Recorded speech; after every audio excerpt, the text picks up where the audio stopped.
Shalom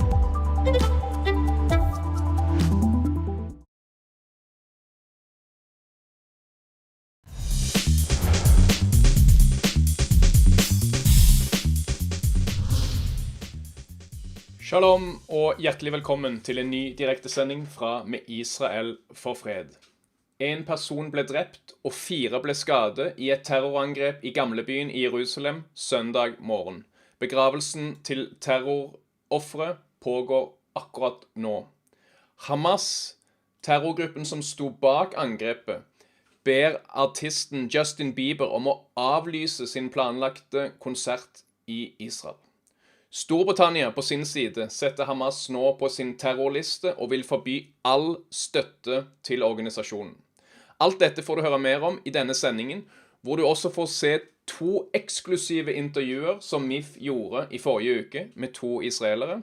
I den israelske ambassadørens residens intervjuer med Isavi Frej, Israels arabisk-muslimske minister for regionalt samarbeid, og på Stortinget intervjuer vi Itamar Marcus, direktør for Palestinian Media Watch. Dette vil du få med deg, og dette vil du at flest mulig andre skal få med seg. Og derfor så håper jeg at du trykker lik og del og kommenterer på så mange måter du kan. Skriv gjerne allerede nå i kommentarfeltet hvor du sitter og ser på, og igjen, lik og del. Grunnen til at jeg støtter Israel og er blitt med i MIFF, det er fordi at informasjonen vi får i norsk media er så ensidig. Og vi får ikke fram den hele sannheten om den konflikten som er i området. Jeg er medlem av MIFF for å prøve å få en bedre forståelse av det reelle bildet av Israel, og hvordan det israelske folk ser på konflikten i Midtøsten, og for å få et litt mer helhetlig bilde av det. Jo, jeg er medlem av MIFF fordi jeg mener at Israel og jødene har rett til sitt land. Det er givende, og du blir jo ofte utfordret på det, men det som også er utrolig bra med MIFF er at de gjør et veldig godt grunnarbeid med å hente god informasjon, så argumentene er selvfølgelig på vår side. Aldri vært viktigere å stå opp for Israel. Det er viktig. Det er Midtøstens eneste reelle demokrati. I Norge er bildet på Israel så forvrengt at den jobben MIFF gjør er helt nødvendig. Jeg er veldig glad i MIFF og har blitt mer og mer engasjert, og jeg er stolt over det arbeidet MIFF gjør. Jeg synes at MIFF taler til alle, og så er det jo selvfølgelig politisk uavhengig og religiøst uavhengig, så MIFF favner jo bredt. Det var jo egentlig bestefar som begynte med det, siden han syntes det var så fælt hvordan Norge behandlet jøder under 2. verdenskrig. Så jeg støtter vel egentlig, for jeg føler det blir så feil fremstilt i media i Norge. Det gir et fellesskap og et tankefellesskap og et sosialt fellesskap, der du kan få utforske situasjonen på nye måter, og du kan få inn perspektiver og holdninger, og gjerne se ting som du ikke ser så mange andre veier. Og du får, etter min mening, et mer helhetlig syn på konflikten. Til alle dere unge der ute som har lurt på det, så er det bare å melde seg inn.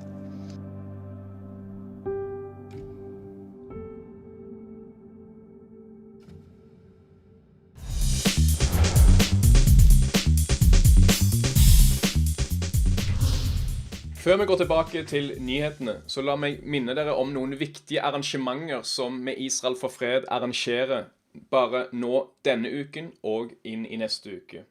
Denne uken så har lokalforeningene i Kristiansand, Vest-Telemark, Bjørnafjorden og Vestfold møter. Og neste mandag så er det møter i Trondheim, i Drammen og i Halden. Det er altså mandag 29. november. Tirsdag 30. november så er det jødisk flyktningedag i Litteraturhuset i Oslo. Og dersom du er langt unna Oslo, kan du også delta via Zoom. Det kommer til å bli et veldig spennende arrangement der 4 norske jøder skal fortelle om sin families bakgrunn og historie fra arabiske land. For vi vet det at nærmere 1 million jøder er blitt jaget og presset ut av den arabiske verden i tiden etter 2. verdenskrig, og i dag så er det bare noen ganske få tusen igjen i flere arabiske land som hadde en betydelig jødisk minoritet tidligere, så er det nå ingen jøder igjen. Onsdag 1. desember starter en ny seminarrekke med Kristina Toledano Aasbrink, og i Stavanger så skal en representant fra Israels ambassade holde foredrag. Så les mer om alt dette på miff.no, og velg møter i toppmenyen. Veldig flott at dere stiller opp på disse lokale møtene. Det gir deg kunnskap. Det gir deg argumentene som du trenger når du debatterer med venner og slektninger. Og selvfølgelig kan du også invitere med venner og slektninger og naboer på disse arrangementene, som alle er åpne.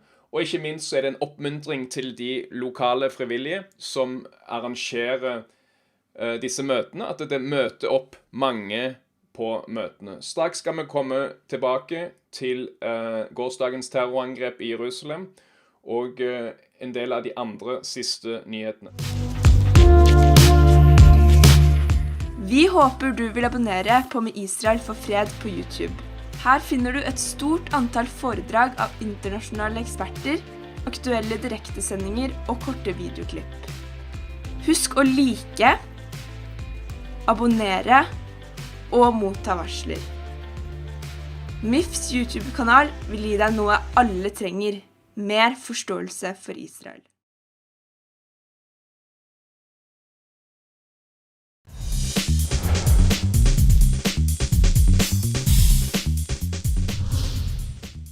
En person ble drept, og 4 ble skadet i et skyteangrep i gamlebyen i Jerusalem søndag morgen.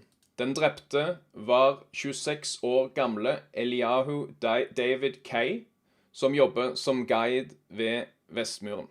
Tilstanden hans var kritisk da han ble fraktet til sykehuset, men livet sto ikke til å redde. Akkurat nå, mens vi sender denne direktesendingen, så pågår begravelsen til Kay. Han hadde kommet til Israel fra Sør-Afrika, og hundrevis av sørgende deltar nå i begravelsen. 2 andre sivilpersoner ble også skadet, en av dem alvorlig, mens 2 politibetjenter ble lettere skadet. Terroristen var en palestiner i 40-årene fra Øst-Jerusalem. Han ble skutt og drept av politiet, som dermed stanset angrepet. Han var kjent for politiet fra før, og var tilknyttet terrororganisasjonen Hamas. For øvrig jobber han også som lærer. Skytingen skjedde rundt klokken 9 israelsk tid ved en av inngangene til tempelhøyden i gamlebyen i Jerusalem. Og ifølge politiet brukte terroristen en maskinpistol, og han hadde også en kniv. Angrepet kom bare noen dager etter at 2 politibetjenter ble knivstukket av en 16 år gammel palestinsk terrorist i det samme området. Denne 16-åringen blir nå for øvrig fremstilt som et uskyldig barn drept av israelske styrker på Facebook-siden til Palestina-komiteen. Ja, du hørte riktig. Terroristen blir fremstilt som et uskyldig barneoffer av Palestina-komiteen. For noen dager siden varslet artisten Justin Bieber at han skal opptre i Tel Aviv på sin neste verdensturné. Veldig gøy for de israelerne som setter pris på Biebers musikk. Men terrororganisasjonen Hamas liker det dårlig, og de oppfordrer Bieber til å avlyse konserten. Forrige gang Bieber var i Israel var i 2017. Den gang var det rundt 50 000 mennesker til stede på konserten, og Bieber hadde sin første konsert i Israel så lenge som for 10 år siden. Storbritannia varsler fredag at de vil erklære hele Hamas som en terrororganisasjon og forby all støtte til bevegelsen. Hvis man støtter Hamas, så vil man for fremtiden risikere opp mot 10 års fengsel, bekrefter den britiske ambassaden i Israel. Storbritannia erklærte Is al-Din al-Qassam-brigadene, altså den militære vingen eller styrken til Hamas, som en terrororganisasjon allerede i 2001, men ikke den politiske delen som styrer Gazastripen. Men nå sier innenriksminister Priti Patel at det ikke lenger vil være noe skille. Hun sier, vi har sett at vi ikke lenger kan skille mellom den militære og den politiske delen. Det er basert på et bredt spekter av etterretning, informasjon og koblinger til terrorisme. Alvorligheten av det sier seg selv, sier ministeren. Så nå blir denne saken fremme for parlamentet, og avgjørelsen vil bety at de som uttrykker støtte til Hamas, som har møter med medlemmer av Hamas, eller vifter med Hamas-flagg, vil risikere fengselsstraffer på opp mot 10 års fengsel. Og den britiske innenriksministeren sier Hamas er rabiat antisemittisk, og at et forbud mot gruppen skal bidra til at britiske jøder kan føle seg tryggere. Hun viser til at Hamas har stått bak svært mange terrorangrep mot jøder. Patel mener dagens skille mellom den politiske og militære delen av Hamas bare er tull, og at det bare dreier seg om et kunstig skille. Hun gjør det klart at de ikke vil akseptere ekstremismen og antisemittismen til Hamas, eller at jøder skal føle seg utrygge på skolen, i gatene, i synagogene og sine hjem. Israels statsminister Naftali Bennett er veldig glad for denne beslutningen. Han sier Hamas er en radikal islamistisk gruppe som angriper uskyldige israelere og som ønsker Israels utslettelse. Jeg ønsker Storbritannias beslutning om å erklære hele Hamas som en terrororganisasjon velkommen, for det er akkurat hva de er, skriver statsministeren i en Twitter-melding. Isavi Frej tilhører Meretz-partiet i Israel, det mest venstreorienterte av de sionistiske partiene. Og Meretz er nå del av den 8 partier store koalisjonsregjeringen i Israel. I forrige uke var Frej i Oslo i forbindelse med møte i giverlandskomiteen, og før han dro videre fra Oslo torsdag 18. november, tok han seg tid til en lunsj og et eksklusivt intervju med MIFF. Du skal straks få se intervjuet, og deretter kommer også et intervju som jeg gjorde med Itamar Marcus, direktør for Palestinian Media Watch. Det siste intervjuet gjorde jeg på Stortinget, samme dag, altså torsdag 18. november. Dere skal nå få se disse 2 eksklusive intervjuene, men jeg håper virkelig at dere deler sendingen slik at flere får det med seg. Dere skal få høre at Frej er veldig optimistisk for at Israel kan få fred med flere arabiske og muslimske land. Itamar Marcus påpeker hvordan palestinske myndigheter, og særlig Fatah, utgir et magasin for barn og unge tenåringer som er redselsfullt i sitt innhold. Alt dette er det veldig viktig at dine venner og slektninger får med seg. Så hvis du følger dette på Facebook, så trykk del, trykk lik. Du kan, selv om du ikke vil dele det på din offentlige vei, kan du dele det i familiegrupper. Du kan sende lenken på Messenger. Det setter vi veldig pris på. Husk at også disse intervjuene ligger som selvstendige klipp ute på MIFFs Facebook-side, MIFFs YouTube-side, sånn at hvis du vil gå tilbake og se dette, noe av dette spesielt, så kan du det. Og hvis du har spørsmål underveis, så skriv gjerne i kommentarfeltet. Da skal jeg følge med underveis, og kanskje få svart på dette. Men nå altså MIFFs eksklusive intervju med en minister i den israelske regjeringen. One, there is an Arabic party part of this coalition in the government. All the parties in the government agree about that. Yeah. At least us put hand by hand together to solve this problem. That's why my vision, my horizon to see my country part of the region with peace, with a good relation with all Arab countries, including the Palestinians. Minister Frej, welcome to Norway. Thank you. My pleasure to be here. It's my first time to be here and my first time to see and to be with the embassy here and to be in Oslo. It's nice. Yeah. Yesterday you met the Minister of Foreign Affairs from Norway, and you asked her and the international society for more money to the Palestinian Authority. Why is that? Why is it important for Israel that PA gets funding? It's very important for us because we and the PLA, the Palestinian Authority, we are in the same place, the same regional place. And according to Oslo Accord, there is economic issues that the international community and Israel commitment to support the Palestinian Authority and help the Palestinian Authority to build itself during years. In the last 10 years, we see that the supporting of the Palestinian Authority fallen. If we go to figures, fallen in the 2011, it was $1.3 billion yearly. In the last year, 400 million. And this figure, the Palestinian Authority can't be continue, and we need the stability. We need the situation to be good. That's why we call the international community with us and with the Palestinian Authority that we should support the Palestinian Authority, and to support the Palestinian Authority, it's an Israeli interest. No one does for the other any favor.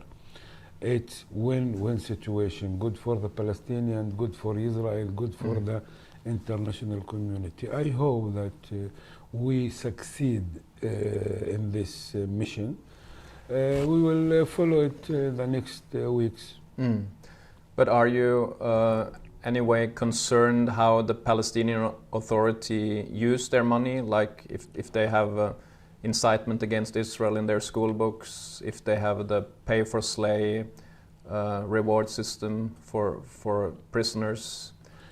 Yeah, we know that the Sugiya pay for slay and the prisoner, it's a big problem in this case. We know, and especially for the America's people and the Israeli people. The Palestinian Authority already knew that, and they try, all of them, with the American and with us and with the Palestinian, to find ways how we can find solution for this problematic, this issue. It's a moral things. It's some things that you cannot deal with it. We know that. I hope that the side, the American and we and the Palestinian, will find solution for this sensitive issue, and it's a big obstacle to continue to find source and support for the Palestinian issue.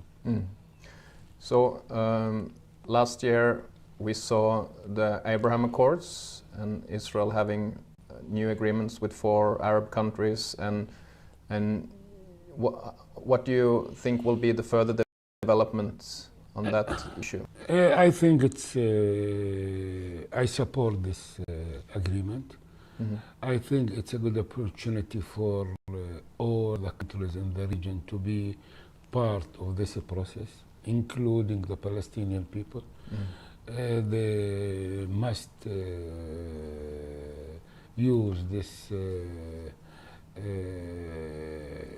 new situation and to be part of this agreement, part of this process.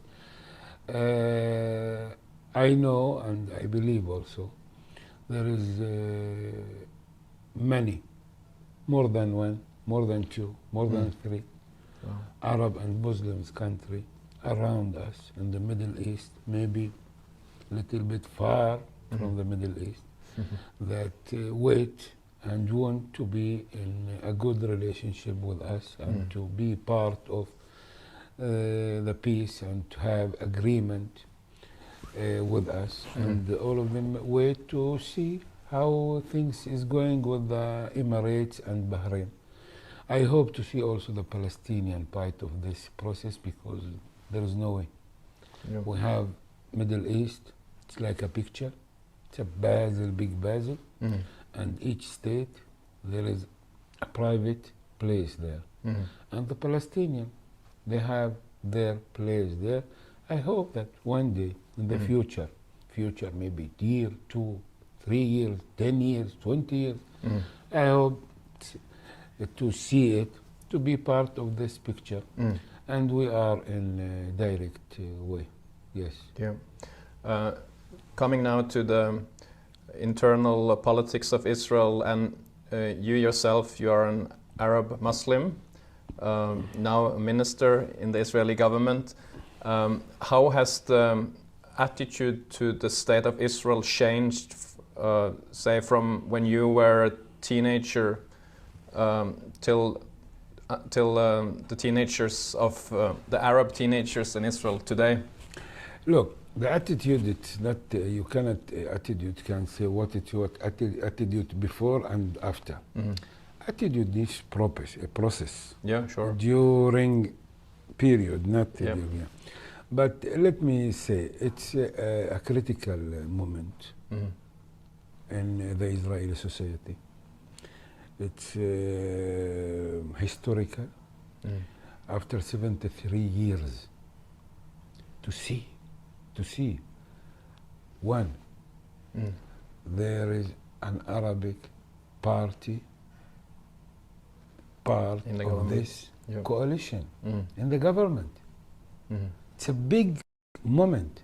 And in the same time, there is an second Arab Muslim after 20 years around the government table. It's a huge moment, you know? Yeah. For me, it's very historical moment, one. Two, the government that we have here from 8 parties. And 8 parties that cover all the political system and agenda in Israel, from the right to the center to the left, all the political agenda in the same government. When you look at outside, no way, this government cannot stay for 1 day or 2 days or 1 week. But we now pass 5-6 months, and we still together. And you passed the budget. Difference, we will pass the budget. The difference between us, it's the glue, the devik in Hebrew say that, that how to make it more together. We, all the parties, we have a responsibility that we should be together. That's why we know each one, each party. There is a red line for each one. For Yamina, for Merit, for each party. There is a red line. We try to move in this circle to find the middle issues and to adapt it and go ahead. Because Israel, it's not only... Do you think that's healthy? That's healthy for the society? Yeah, surely it's healthy. I will give you examples of that. Israel, it's not only the Israeli-Arab conflict. We have interior issues. Yeah, sure. We need to deal. And the interior issues, Meretz and Yamina and Yesh Atid, all these parties want good for the society. Want the society to be in a good situation. Want to grow the economy to be growth. Want healthy society. Want to finish with the corona, with the corona pandemic. Yes. And all these issues, the growth, the economic growth, the corona pandemic, our relationship between Jews and Arab, the violence inside our society, all this interior issue, all the parties in the government agree about that. Let us put hand by hand together to solve this problem. That's why we did and still doing now. So if you are still Minister of Regional Development in 3 or 4 years, what would have changed? What is the main goals of your department? Your department, I have 2 goals. Yeah. The first, inside Israel, I believe, in order to have peace and integration, to open Israel to the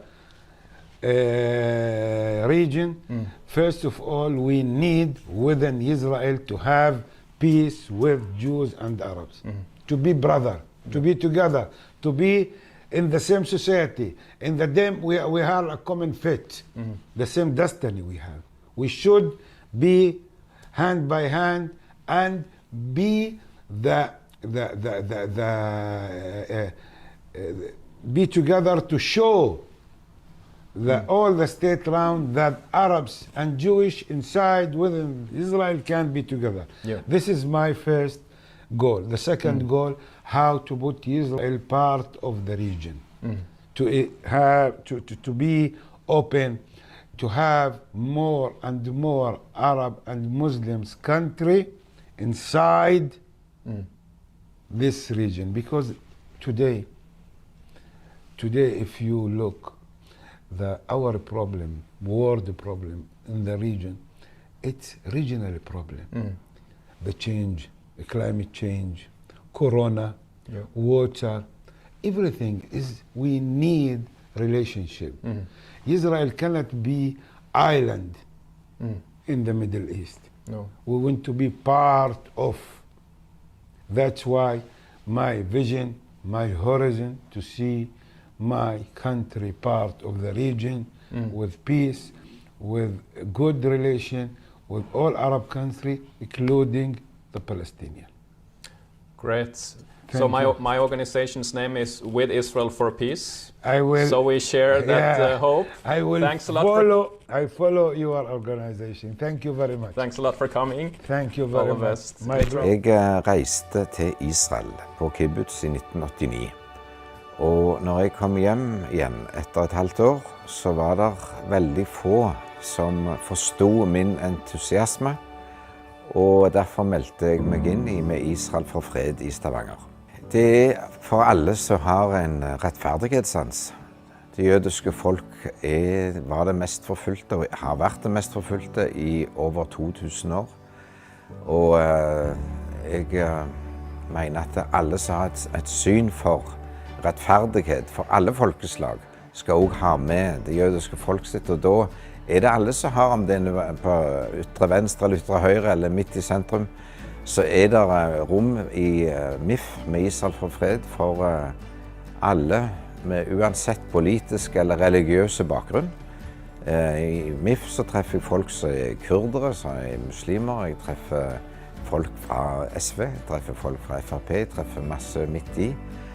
Og vi har bare et felles syn på at jødene har rett til et land i fred i Midtøsten.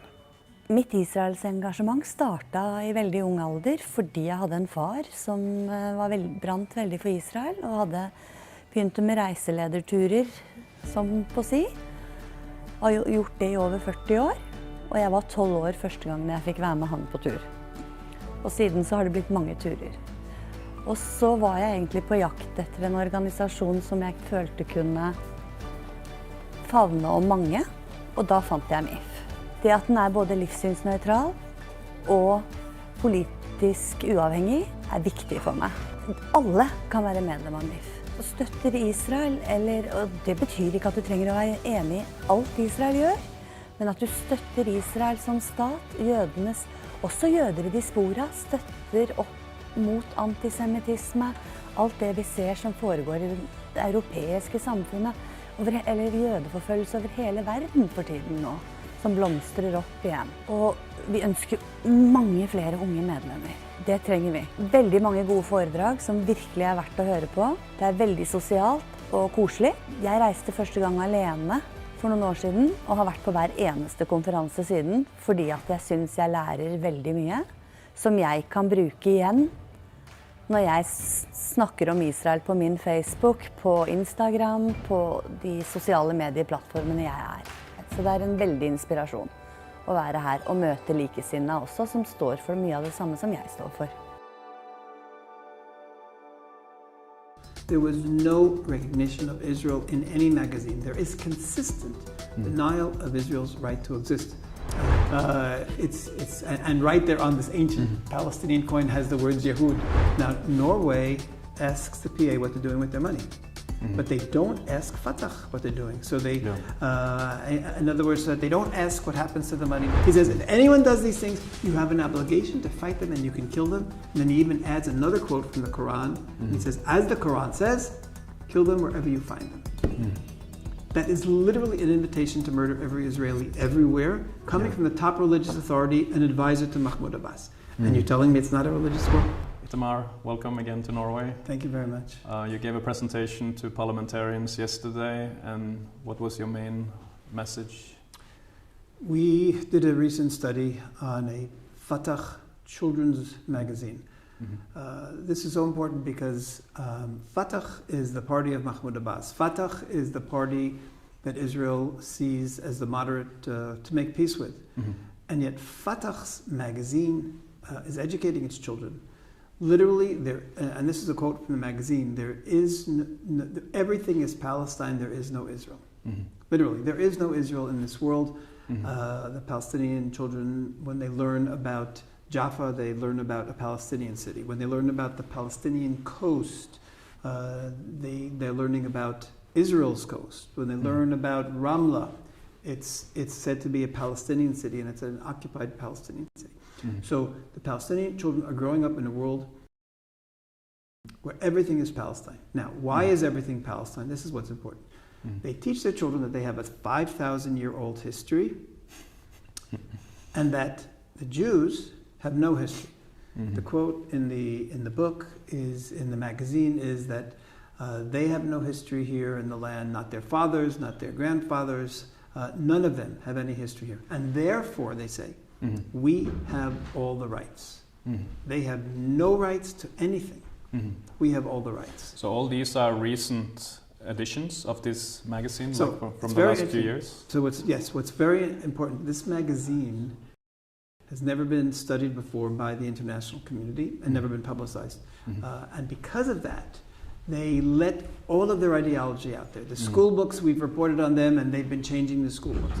This, no one ever reported on before. So they sort of just let their whole ideology come out there as they really believe it, as they teach their children. We discovered this a few months ago, and then we decided to go back on the internet. We went back till 2014, every single issue. There was no recognition of Israel in any magazine. There is consistent denial of Israel's right to exist as a fact of history. And then all of Israel's history turns into Palestinian history. So for example, the Palestinians were invaded by the Persians, the Babylonians, the Romans, the Greeks, and they defeated all of them. You see, they defeated all of them. The Palestinian Maccabees. The irony is that they actually, they didn't turn the Maccabees into Palestinians, but what they did is they put a picture of an ancient coin. And the ancient coin was, they apparently didn't realize it was an ancient Judean coin. And it actually has, in the Hebrew script, Yud, Hey, Dalet, Yehud, which is Judea. This was and it was a Judean coin from the Persian period. And they put a photo of it in the magazine. They put a photo of it in the magazine. They put a Palestinian flag above it, and they say, is the shekel Israeli or Palestinian? They say, look at this picture. This proves the shekel is Palestinian. This is an ancient Palestinian coin. And right there on this ancient Palestinian coin has the words Yehud, Judea. So what's the circulation of this magazine? Is it given to young party members, or is it widely circulated? It's widely, and that's what's so important about it. First of all, it's available for everyone on the internet. But more important, we have pictures of it being given out in the Palestinian school system. We have meetings in the principal's office where they're all receiving it from the principal. We see them in other schools. And in the report, in the appendix, the first appendix, you see them sitting around desks in school. So Palestinian Authority, Fatah, publishes this. They give it out at all the Fatah youth members, but they also give it out throughout the Palestinian school system. So we're talking about something that's reaching all Palestinian children in a very popular way, and the messages are there is no Israel. There's also intense glorification of terror. One of the most horrific examples in the magazines is the story of an Israeli woman named Brenda Lemkus, 26-year-old woman who was murdered by a Palestinian terrorist. He ran her over with his car. Then when she hadn't died yet, he jumped out and he stabbed her repeatedly until she died. And this magazine says that the Palestinian prisoners are heroic, and the most heroic is this particular one, who they mentioned, who did a heroic car ramming operation. Heroic car ramming. So running over a young 26-year-old woman and then stabbing her to death is called a heroic car ramming operation. And this is also very close to me because this woman was a former student of my wife. My wife teaches occupational therapy, and she was her student. So it's outrageous that they justify the terror. They say because Israel exists on our stolen land, and they don't say Israel, they'll call it the thieving Zionist entity. Because the thieving Zionist entity stole our land, we have the rights. They use the word rights all the time. We have the right to armed conflict. We have the right to get our land. We have the right. It's all about rights. And why do they have these rights? Because they're the 5,000-year-old nation. So it's a whole ideology. People talk about incitement. It's not incitement. It's a whole ideology. It's a whole fictitious world that they create for Palestinian children. And that world, that artificial, false world, is used to justify Palestinian terror. So we are now in the Norwegian Parliament, and just explain for our viewers how money flows from this house to this magazine. Well, how is the money flow? So the Palestinian Authority receives money from the Norwegian government. Sometimes it's for particular projects, whatever, but they are funding the Palestinian Authority. The Palestinian Authority gives hundreds of millions of shekel to the PLO. The PLO then gives those hundreds of millions of shekel to Fatah. That's what Fatah, and it's right there in their monthly budget reports. We see it every single month. Hundreds of millions of shekel. Now Norway asks the PA what they're doing with their money, but they don't ask Fatah what they're doing. So they, in other words, so that they don't ask what happens to the money down the line. How did you spend your money? We gave it here, here, here, here. Well, we also gave to the PLO, and then they don't ask what the PLO did. Well, we see. We see this magazine is one of the products of Norwegian funding and European funding, and anyone who's funding the Palestinian Authority is responsible. Now, the existence of this magazine is poison for Palestinian children, and they are victims as well. One topic I didn't mention is that they encourage children to be martyrs in this magazine. They glorify the martyrdom. They glorify 16-year-old martyr. 16-year-old girl who attacked an Israeli soldier and was shot and killed. They have her picture in there, and they have a whole memorial for her in there. She's not criticized. She's not criticized. She's called a martyr, a shahida. A martyr means that she did what Allah wants her to do. You can't be a martyr, a shahida, dying for Allah if you did the wrong thing. So according to what they're telling the children, that 16-year-old girl who stabbed an Israeli and then was shot and killed was doing what Allah wanted her to do. That's the tragedy here. Yesterday, a 16-year-old Palestinian went and stabbed 2 Israelis and was shot and killed. Why did this happen? It didn't happen in a vacuum. It happened because of this education that the Palestinians are giving to their children. And those 16-year-olds who go out on terror missions are victims. They're victims of Palestinian hate education and poisoning their minds to believe that being a martyr is something that is glorious. So Norway is investing in jihad education. Absolutely. Investing in continuing the conflicts. And how can that stop? How can the Norwegian government put demands on the PA to come out of this evil circle? So what we recommended yesterday, and I'm hoping that it's brought up in Parliament and eventually will be accepted. We're going to recommend this in parliaments across Europe and in European Parliament. We're recommending that the Palestinian Authority doesn't get foreign support in one lump sum, but they get it in increments, possibly every 2 months, every 3 months. And at the end of every 2 months, we, Palestinian Media Watch, or others if they want, but we certainly will prepare reports on what happened in Palestinian education, what are the messages to their people, to their children during that 2-month period. We will get that report to the parliaments in the first week after quarter. There'll be a special committee with members of different countries who will look at what we document happened in this Palestinian world. If they've continued to the extent that they're doing now, to deny Israel's right to exist, poison the children, etc., etc., etc., then this committee will say, you lost your funding for 2 months. Yeah. And then the Palestinian Authority will know that there's a cost to teaching hatred.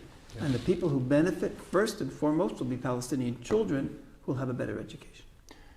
So you have been exposing this for a quarter of a century soon, and what has become better and what has become worse? Is there different certain sections of Palestinian society that have become better, or not, or is it generally, like I know from my own reading that the school books have become worse last years compared to 15 or 20 years ago. And what do you see a tendency in this magazine? Is it getting worse? Is it getting This magazine, the school books. Our first report on Palestinian school books was in 1998. And then we did in 1999, we did in 2000, 2001, we did another one in 2007.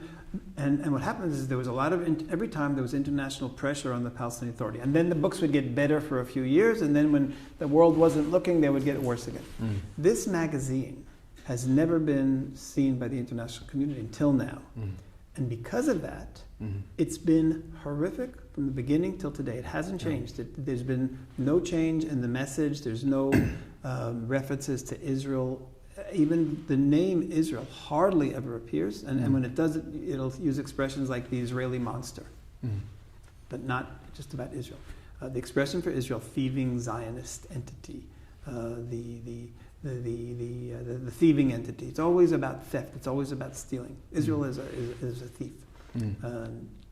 So there's been no change. The fantastic change that has happened is that there's international recognition of the work that we're doing. To the extent that I spoke in Dutch Parliament, and 2 weeks later they vote to cancel all funding, and they did. I spoke to members of Australian Parliament, and they cut all funding. Canadian Parliament as well, United States with Taylor Force Act. 4 countries who are giving between them over $400 million a year to the PA have cut out all funding to the PA because of this. Which is what will be necessary in the long term for the Palestinian Authority to change. They're not going to do it unless the international community makes them feel the pain financially. And when they do, then there's a possibility that we'll have change, which again, the change is not just beneficial to Israel. The change is beneficial first and foremost to their own children who have a future. So you're following the Palestinian media and society closely, and do you see that there is any recognition of or how is the Abraham Accords covered, the new budding relationship between Israel and Arab countries? Is it all painted in black, or? Yes, black, poison, evil. I mean, when they initially happened, we released a report which was sent through the Saudi Arabian ambassador, one of the Saudi Arabian ambassadors. It was sent to all these countries. It was the ultimate evil. You people are evil. You've lost your life, your future in the world to come. I mean, just everything bad that could be said about these people. Today, nothing good is said, but they're not saying so much. One of the results of all of their attacks on the Gulf states was they lost all their funding. Literally, the Gulf states, they insult the United States all the time. The United States keeps funding. I don't know, Europe they insult less, but they keep funding. They insulted the Arab states. That's it, no funding, and they're hurting, because of it. Altogether, because of the funding that we've brought about from Western countries and the Arab states, they've lost 85% of their international funding, down from 1.2 billion to about 400. But now, help me to square this. That now the Israeli government is coming also to Norway, even this week, asking the international community to give more contribution to the PA. Yes. Why or how? Okay, so how there, can like okay, so how can Friends of Israel? How should Friends of Israel approach this according to your thinking? Okay, Go ahead. Yes, yes. It's a dilemma. It's not a dilemma. It's actually that's where our solution comes in. Mm-hmm. On the one hand, put conditions. On the one hand, Israel doesn't want the Palestinian Authority to collapse. Israel fears that should the PA completely collapse, Hamas will come in. By the way, if the PA doesn't collapse, this is an aside, Hamas is going to come in anyway. The next time they have elections, Hamas is going to come in. So that's a separate issue, but that's an important issue. It's a critical issue. But they don't want Hamas to come in by military takeover because the PA can't clean the streets and everybody just goes crazy. So that's the first thing. Therefore, though, for the benefit of everyone, keep funding the Palestinian Authority, but give them every 2 months the money that they need for those next months, and tell them, if you do this for 2 more months, you're going to have 2 months without any funding. And they will then change. They will have no choice but to change. And the first time that they lose the 2 months of payment, they are going to be in a real crisis. The people are going to be angry, and then they're going to have to change. Yeah, let's hope that European politicians will pick up on your idea. Yes, I hope so, and I think it'll be the benefit of everybody. Yeah. I was analyzing a Norwegian online textbook about the conflict this week, and it said among many errors, factual errors, and a really biased narrative, they were claiming that this is not really a religious conflict, it's only a territorial conflict. So I want you to comment on that based on your reading of PA books, not Hamas books, but what Fatah publishes, like the secular, moderate Palestinians. There's a person who's very close to Mahmoud Abbas. His name is Mahmoud al-Habash. He was appointed by Mahmoud Abbas to be head of the Sharia courts and to be, in addition, also his personal advisor on Islam. Very close to him. He still today gives almost all the sermons on Palestinian television for many, many years. So he is the voice of religion in the Palestinian Authority. And by the way, in the PA you can't separate between religion and politics because it's a very religious society, one of the most religious Muslim societies. 98% or so in polls in recent years say that religion is important to them. Now, what did he say on Palestinian TV? He was talking about the conflict. He said, there's nothing new in this conflict. This is the historic conflict between good and evil, truth and falsehood, and the friends of Allah and the friends of Satan and the devil. Therefore, there's nothing new here. This is Allah's entity, meaning the Palestinians, versus Satan's entity, Israel. Has nothing to do with territory. That's what he said. This is not a new conflict. This is history. In other words, what he's saying here, and this we've heard many times, Israel and the Jews are connected to Satan and the devil, and therefore Israel is he actually, I'm sorry, the word is not entity, Satan's project. It's Allah's project versus Satan. Israel is Satan's project. Now, that is the ultimate religious conflict, coming from someone who was appointed by Abbas, who's been in this position for years. Before then, he was minister of religion from Abbas. And that's just one directly. He has said, and his wage is also financed. That's right. And his wage from this house. Absolutely, because directly, because he's the Europeans pay salaries to Palestinian officials. He's getting a salary. He also went on TV, and he said as follows. This was maybe a year and a half ago. He starts off quoting the Quran. He says, the Quran says, kill them. Who should be killed? He says, why does Allah say kill them? He says, because Allah does not like the transgressors. Who are those transgressors who you should kill? And then he says, if someone attacks your land, your homeland, your rights, your family. Now, he lists 10 things, all of which the Palestinian Authority and he accuse Israel of doing. They say we've taken their land, they say we've taken their homeland, they say we've taken their rights. He says if anyone does these things, you have an obligation to fight them and you can kill them. And then he even adds another quote from the Quran. And he says, as the Quran says, kill them wherever you find them.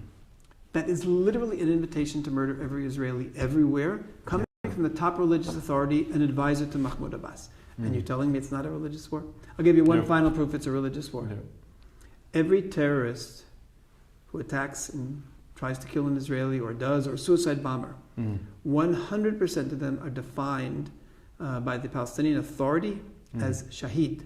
What's a shaheed? A shaheed is someone who died for Allah. You can only be a shaheed if you're doing something that Allah wants of you. You can only be a shaheed if you're doing something. So killing an Israeli, being a suicide bomber, is something that Allah wants of you. It is a religious war for the Palestinian Authority. 100% religious war by the Palestinian Authority. Religious figures and the political figures, because all the political figures also call them shaheeds. Itamar, thanks a lot for coming to Norway. Thanks for all the work you and your team do.